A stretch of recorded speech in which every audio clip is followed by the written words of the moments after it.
दर्शकों के लिए तो हम यही कहना चाहेंगे कि हमारी सारी आशाएं और उम्मीदें हमारी दर्शकों के ऊपर होती हैं। रामलीला में जब भीड़ ज़्यादा होती है, रात्रिलीला में भीड़ ज़्यादा होती है, तो जो हमारे पात्र आते हैं, कलाकार आते हैं, उस भीड़ को देख के ही उनमें उत्साह जागृत होता है। तो ज़्यादा से ज़्यादा लोग सम्मिलित हों, ज़्यादा से ज़्यादा रामलीला को अपना आर्थिक सहयोग दें। जैसे रामलीला हम लोग करते चले आ रहे हैं, वैसे ही रामलीला अच्छी तरीके से फिर हम कर सकें। नमस्कार, पीपीएफ लाइव में आपका स्वागत है। आज हम मौजूद फर्रुखाबाद के फतेहगढ़ नगर की रामलीला परिषद के अध्यक्ष हैं रवीश द्विवेदी जी, उनके आवास पर, और उनसे चर्चा करेंगे। जैसा कि आप सभी को पता है, बीते 2 सालों से कोरोना की वजह से नगर में, चाहे फर्रुखाबाद हो या फतेहगढ़ हो या पूरे उत्तर प्रदेश की बात कर लें, तो कहीं पर भी अयोध्या को छोड़कर रामलीला नहीं हुई है। इस बार कोविड का प्रकोप जो है कम है, तो क्या इस बार रामलीला हो पाएगी या नहीं हो पाएगी, इन सभी बिंदुओं पर करेंगे श्री रवीश द्विवेदी से चर्चा। हमारे साथ रामलीला परिषद के पूर्व महामंत्री और इस समय अध्यक्ष पद की जो कुर्सी है, कमान है, वो सुशोभित कर रहे हैं रवीश द्विवेदी जी।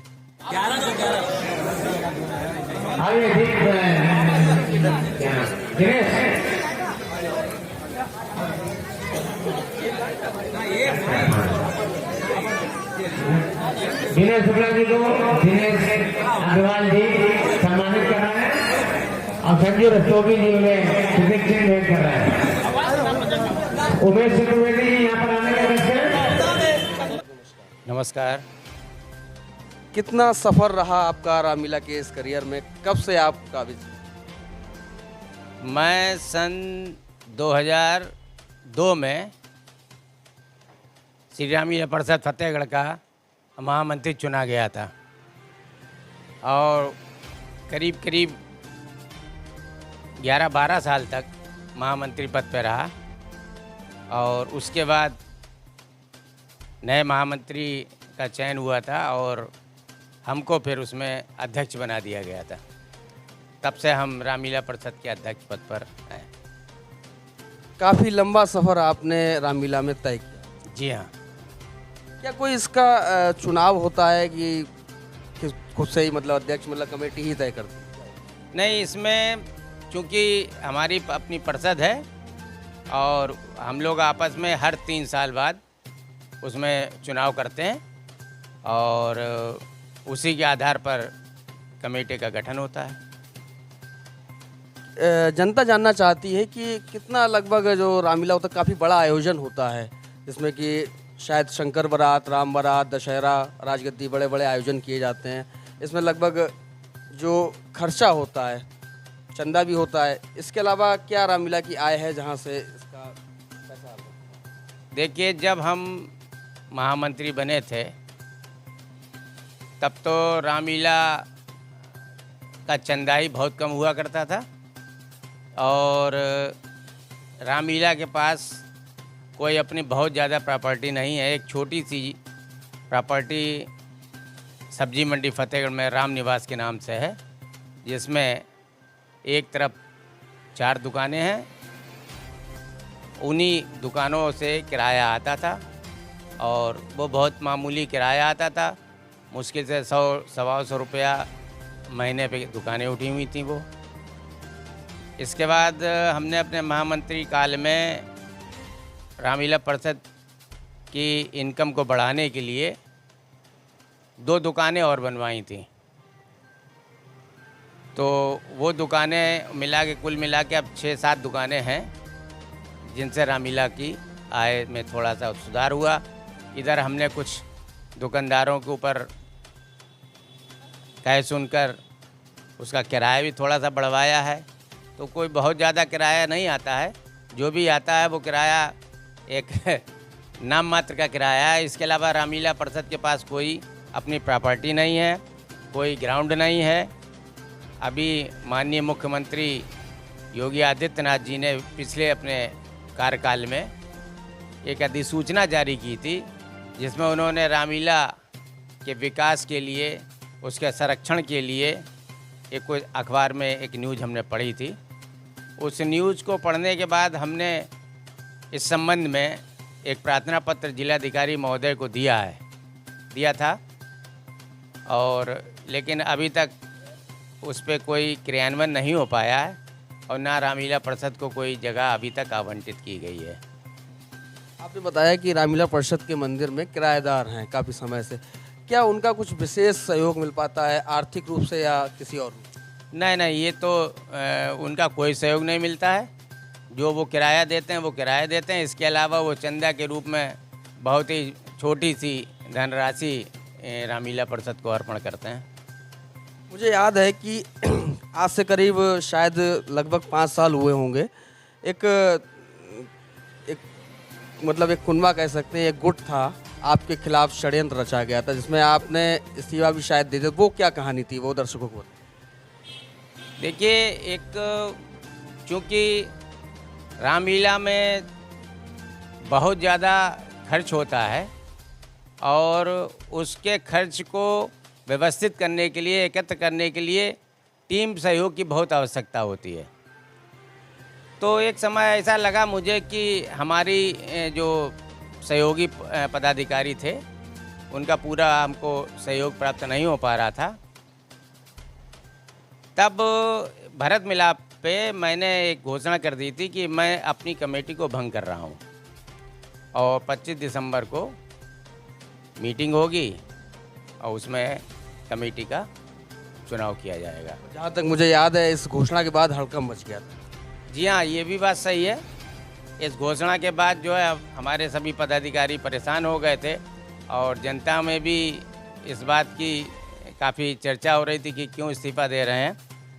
और उसी समय पर एक और महोदय हैं, उन्होंने भी एक अपनी मुहिम चलाई थी और उस मुहिम में देखिए हर जगह कुछ असंतुष्ट पदाधिकारी भी होते हैं, तो कुछ असंतुष्ट पदाधिकारी भी थे जिन्होंने मिलकर एक और नई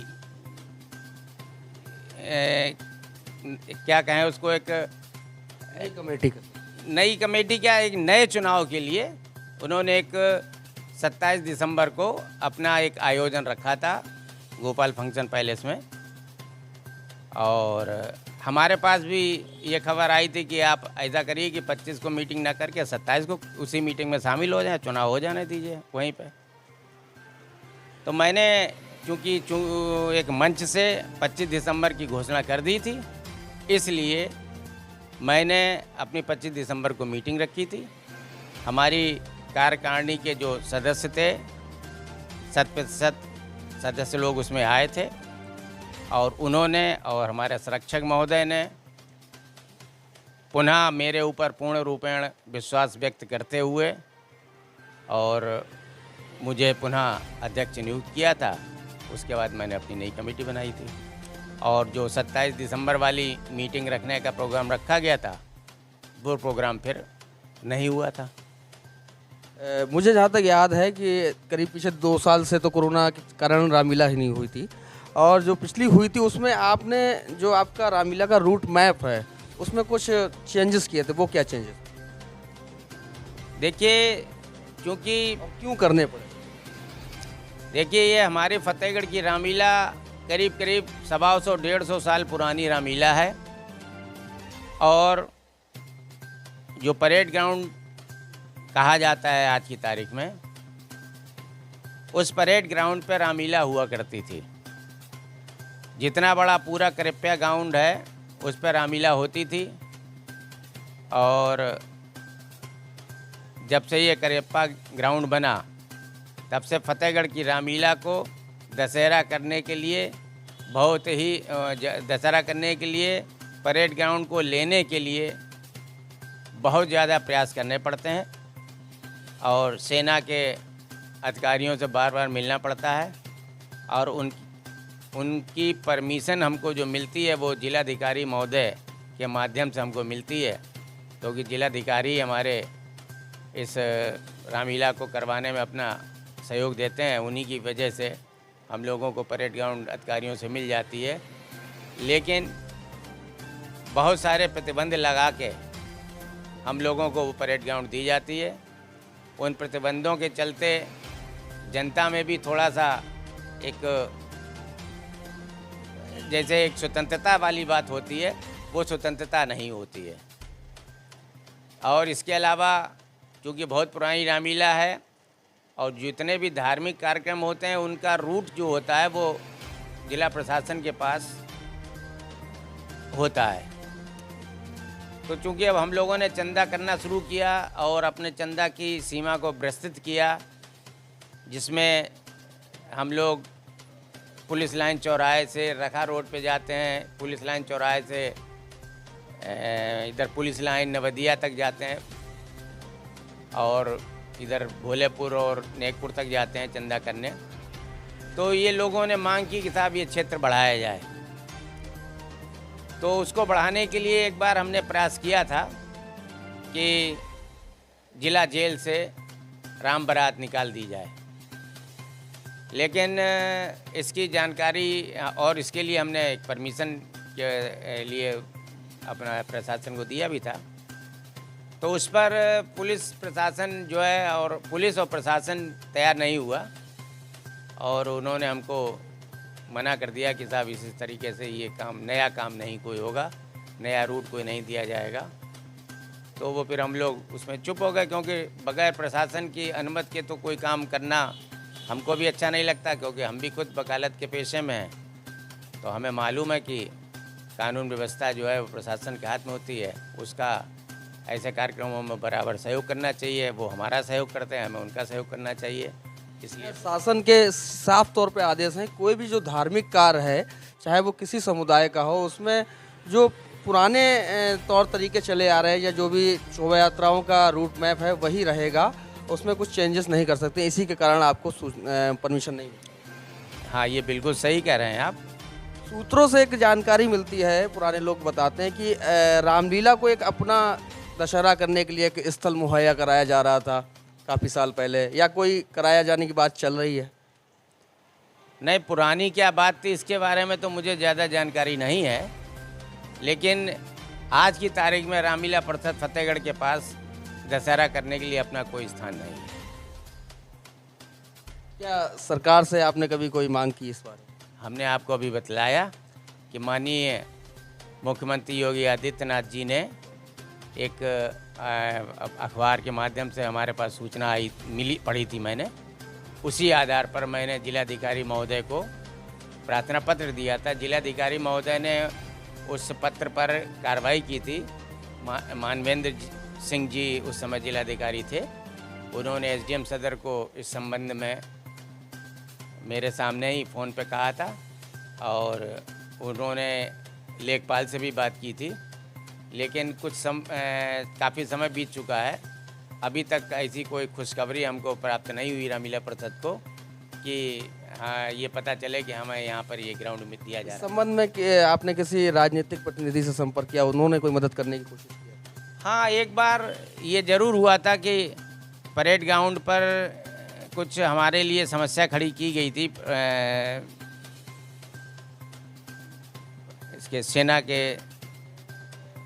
अधिकारियों के द्वारा।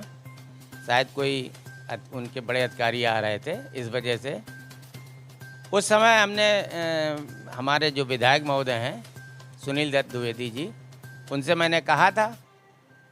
अब उन्होंने क्या किया या क्या मदद हमको करी इसके बारे में मुझे जानकारी नहीं। फ़िलहाल हम लोग वहीं पे हैं जहां आज से 30-40 साल पहले थे। 2 साल से रामलीला नहीं हो पा रही है कोविड काल के चक्कर में। आप लोग काफ़ी साल से रामलीला करते चले आ रहे हैं, तो ये जो 2 साल बीते हैं वो कैसे बीते? इन 2 सालों में रामलीला परिषद के लगभग सभी पदाधिकारियों को जनता के द्वारा बहुत सारे प्रश्न पूछे गए। 19 में तो चूँकि कोविड-19 शुरू हुआ था तो प्रशासन के द्वारा कोई अनुमति थी नहीं, और 20 में भी 20 और 21 में नहीं हुई है। तो जनता ने की बड़ी इच्छा थी कि रामलीला होनी चाहिए, लेकिन चूंकि जो गाइडलाइन आई थी वो गाइडलाइन बहुत अधिक परेशान वाली थी, क्योंकि उसमें ये कहा गया था कि कहीं पर भी 200 आदमियों से ज़्यादा भीड़ नहीं होनी चाहिए। इसके बाद सैनिटाइजेशन होना चाहिए और मशीन भी लगी होनी चाहिए। तो इतना सारा व्यय करना रामलीला परिषद के लिए संभव नहीं था। और रामलीला एक सामूहिक सामाजिक कार्यक्रम है, उसमें अगर 200 आदमी से ऊपर आते हैं तो मैं किसको मना करूं और किसको रोक दूं, किसको बाहर निकाल दूं, ये भी संभव नहीं था पदाधिकारियों के लिए। तो उससे तो बेहतर यही नज़र आया। और ऊपर से ये भी प्रशासन का आदेश था कि अगर इसका उल्लंघन हुआ तो पदाधिकारियों के ऊपर कार्रवाई की जाएगी। तो एक अननेसेसरी मतलब हम खुद आ बैल तू मुझे मार वाली कहावत भी थी। दूसरी चीज़ ये भी थी कि कोरोना का महामारी का बहुत ही भयंकर रूप जो था वो हम लोग देख रहे थे। हमारे आसपास पड़ोस में फतेहगढ़ नगर में और तमाम जगह तमाम हमारे मिलने जुलने वाले प्रिय रिश्तेदार नातेदार चले गए इस बीमारी में। तो उन सबको देखते हुए भी कमेटी ने यही निर्णय लिया कि रामलीला नहीं करनी चाहिए। इस बार चूँकि कोरोना का वो बीभत्स रूप अभी देखने को नहीं मिला है, बहुत ही मामूली तौर पे कहीं कहीं कुछ कभी सुनने में आ जाता है। वही जनता जानना चाहती हूँ कि काफ़ी दूर दूर से ग्रामीण क्षेत्रों से लोग रामलीला देखने आते हैं, राम बारात देखने आते हैं। दशहरे में काफ़ी बढ़िया मेला लगता है परेड ग्राउंड पर। तो क्या लगता है इस बार आपको रामलीला करने का सौभाग्य प्राप्त हो पाएगा नहीं? देखिए, ये सब चीज़ें पुनः हम आपको बताएंगे, ये सब प्रशासन पे निर्भर करता है। अगर प्रशासन अनुमति देता है तो हम लोग प्रयास करेंगे। अब चूँकि 2 साल बाद 2 साल से रामलीला नहीं हो रही है, 2 साल बाद रामलीला होगी तो उसमें बहुत सारी परेशानियों का हमें सामना करना पड़ेगा। किस प्रकार की समस्या? हाँ, वो मैं बता रहा हूँ आपको। जैसे कि डीजल, पेट्रोल, इनके पैसे बहुत बढ़ चुके हैं। जो हम लोग झांकियाँ बुक करते हैं, जो हम लोग बैंड बुक करते हैं, जो हम लोग रथ वगैरह बुक करते हैं, तो इनमें ये मान के चलिए कि जो हम लोग आज से 2 साल पहले बुक करते थे उससे दूना किराया ये अब मांगा जाएगा। क्योंकि निश्चित तौर पे उस समय 60 रुपये पेट्रोल डीजल था, आज 100 रुपये के आसपास है डीजल। तो 40 रुपये बढ़ गए हैं। तो वो बढ़ा हुआ किराया, वो रुपया जो है वो तो वो जिस कार्यक्रम में भी जाएंगे, चाहे वो शादी हो या कोई कार्यक्रम हो, उनमें वो लेंगे तो हम ही लोगों से, वो कहाँ से खर्च करेंगे। कहीं ना कहीं जो महंगाई का इफेक्ट है वो भी रामलीला पे देखने को मिलेगा। जी हाँ, अब इसमें कोई दो बात नहीं है कि इस बार रामलीला में हमको बहुत ज़्यादा आर्थिक रूप से बहुत ज़्यादा परेशानी का सामना करना पड़ेगा। क्योंकि जैसे हम लोग अपनी राम बारात में आपको ने देखा ही होगा कि 50-50 झांकियाँ हम लोग निकालते थे। इस बार अगर हम 10 या 11 झांकी निकालते हैं तो उसके लिए भी हमको बहुत बड़ी परेशानियों का सामना करना पड़ेगा। क्योंकि बाज़ार में बिल्कुल सन्नाटा छाया हुआ है। तो हम लोगों का मुख्य जो चंदा होता है वो बाज़ार से ही होता है, दुकानदार भाइयों से होता है।